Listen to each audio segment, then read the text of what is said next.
মা মানে স্বর্গ। আর এই মা যখন বাসায় আসে তখন তো মনের আনন্দ আর ভালোবাসাটা আরও বেড়ে যায়। এদিকে আমি মায়ের জন্য আয়োজন করেছি মিষ্টি কুমড়া, গরুর মাংস আর হলো মুরগির মাংস দিয়ে আলু দিয়ে, সাথে আছে আমার পছন্দের সবচেয়ে প্রিয় খাবার গড়া আলু আর মাংস দিয়ে রান্না করেছি, যেটা আমার মাও খেতে পছন্দ করে। আর এভাবে সবাই মিলে সেহরিতে একসঙ্গে খাওয়া দাওয়া করে নিলাম। আমার মা আমার বাসায় একটা রাতের জন্য এসেছে। আসার কারণ আমার মা এখান থেকে যাবে অনেক দূরে, সেটা কোথায় সেটাই আপনাদেরকে জানাবো।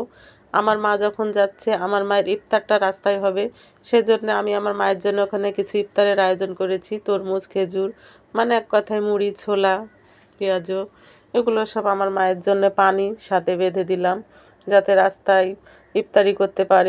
আর মা আর মেয়ে যখন একসাথে হয় তখন মনের সুখ দুঃখের গল্প অনেক বেড়ে যায়। যাই হোক, এই গল্পগুলো করতে করতে কিভাবে সময় চলে গেছে নিজেও টের পাইনি।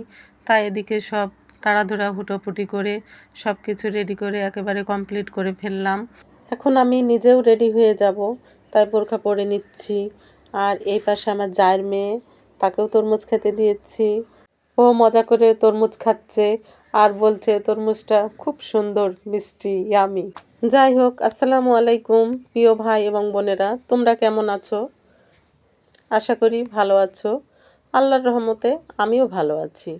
এদিকে আমাকে রেডি হয়ে দেখে পিচ্চি সোনা বলছে যে বড়াম্মু, আমিও তোমার সঙ্গে যাব।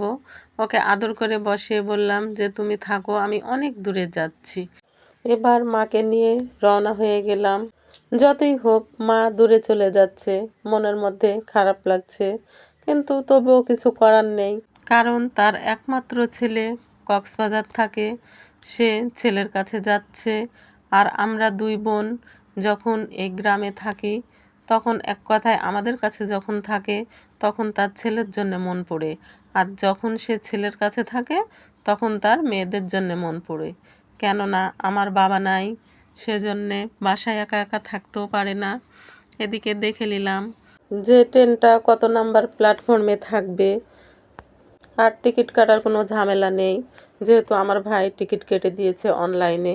সেই জন্য আমরা একেবারে চলে আসলাম গন্তব্যস্থলে, যেখানে এসে একেবারে ট্রেনের জন্য আমরা এখন অপেক্ষা করছি।